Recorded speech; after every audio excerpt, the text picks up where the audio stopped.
Yeah, there they are. There's a picture of it right now. If this doesn't say it all, Bernie Sanders sitting here at Sylvia's in Harlem with the Reverend Sharpton.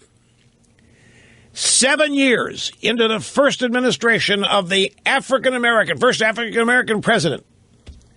Bernie Sanders is sitting with Al Sharpton, and they are whining and moaning about how it's all gone wrong for the black community in America. And it has. It has gotten worse under Obama. I don't care where you go to look. Where you go to unemployment, employment, teen unemployment, per capita income, whatever category you want to use, life in America has gotten demonstrably worse for practically everybody, and especially for African Americans. And so here's Bernie Sanders, while we have the first African American president ever who was elected to reverse this. He was elected to finally, after all these years since slavery, the United States of America and its government was going to focus on the victims of this country. It was going to focus on the victims and the people who've been made to pay and build and do all this and have been ripped off and taken advantage of. The Obama administration was finally going to get even with all those people who had mistreated minority groups left and right. And every one of those minority groups, even if you want to include women in there because the feminazis love to portray themselves as victims, they're all complaining. It's all worse.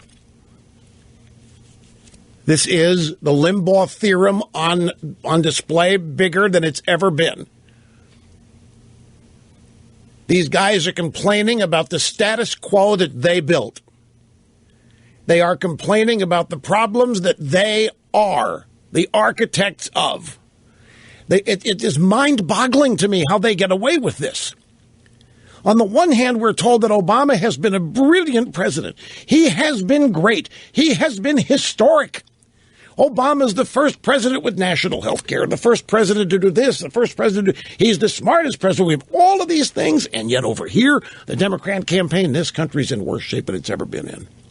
And somehow, it's the fall of Wall Street. Somehow, Obama failed to tame them. He got even with everybody else, but somehow, he has failed to get even with Wall Street. Dirty little secret, Wall Street buys, funds, props up the Democrat Party. So here's Bernie sitting around having coffee with Al Sharpton, talking about what needs to be done for the African-American community. 7 years of everything they believe in having been implemented with no opposition. Well, no, I don't expect them to sit there and admit that they're the problem. No, I don't expect that. But I am hopeful that the American people, that this is going to be tough. I mean, you've got college graduates now coming out of school having apparently bought totally into socialism. They think it's cool. They think it's fair. They think it's equality. And in a way, look at it from their standpoint, where they go to school, college campuses. For the most part, they're pretty nice places, other than the rape that they say happens there. But you can avoid that. The campuses are nice. They're idyllic. Classrooms are nice. The professors, look at the professors. The socialists teaching this stuff, they look like they got pretty comfortable lives. I mean, they've got jackets with little patches on the elbows, and some of them smoke pipes, but they've got nice offices, and they've got nice homes, quarters, whatever you want to call them, on the campus. It looks really, really clubby and affluent. I mean, what's not to like?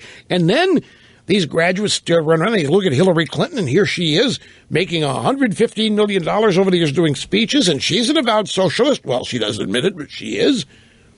What's not to like? I mean, if you look at it from their point of view, it's not hard to see how socialism has been sold, including as having an economic advantage and having an economic superiority. They're not taught, obviously, about the failures of socialism. The failures of this country and the problem areas are all blamed on big corporations, the usual Democrat Party enemies list, and Republicans and George Bush and the Iraq War and what have you. So I know it's a long shot, but I'm going to keep harping on it. It's just amazing to listen to Bill Clinton, Hillary Clinton, Bernie Sanders run around, whine, moan, complain about this country and what's going wrong these past 7 years when they have got everything they want, to one degree or another. Here's Bernie, little soundbite, outside, actually he had left, I guess he was on The View, talking about his meeting with Al Sharpton, the National Action Network. And the co-host, Sonny Hostin, says, "We've heard that you met with Al Sharpton this morning for breakfast at Sylvia's restaurant in Harlem." It wasn't much of a breakfast. I only had half a cup of coffee. We have a lot of support within the African-American community. I think the reason we'll do well is our views on criminal justice in this country. Most Americans, black, white, Latino, whoever, understand that it is not acceptable to see unarmed people being shot by police officers. And let me just say this. When youth unemployment in the African-American community, kids who are unemployed or underemployed for high school graduates, is 51%. Don't tell me we do not need to invest heavily in the African-American community and create decent paying jobs. There it is. Right there it is. 51% in the African-American community. It wasn't that when Obama took office. 51%. And we have to do what? We have to invest heavily in the African-American community and create decent paying jobs. What have you been doing the past 7 years? Why has Obama allowed things to get so bad in the African-American community? With Barack Obama in the White House, and they run around talking about all of these innocent, unarmed African-Americans being shot by the cops like it happens every day. Why? How? What's going to be any different with you in there, Bernie? We've just had Obama, who's every bit the socialist you are, and he's a little smarter about it than you are. Every bit the committed leftist, every bit the anti-police department president that you would be. Why is all this happening? Even after Obama's DOJ takes over local police departments, why is it they continue to behave in manners you disapprove of? And I thought, Obama, how many job summits have we had here with people like Thomas Loopy Friedman and New York Times participating in the first 2-3 years of the White House? There were job seminars seemingly every month. There's nothing the government can do to create jobs. The government is destroying jobs. The government is destroying the 40-hour work week. The government is destroying every element of every institution that has defined this country's greatness. And we're living amongst that destruction.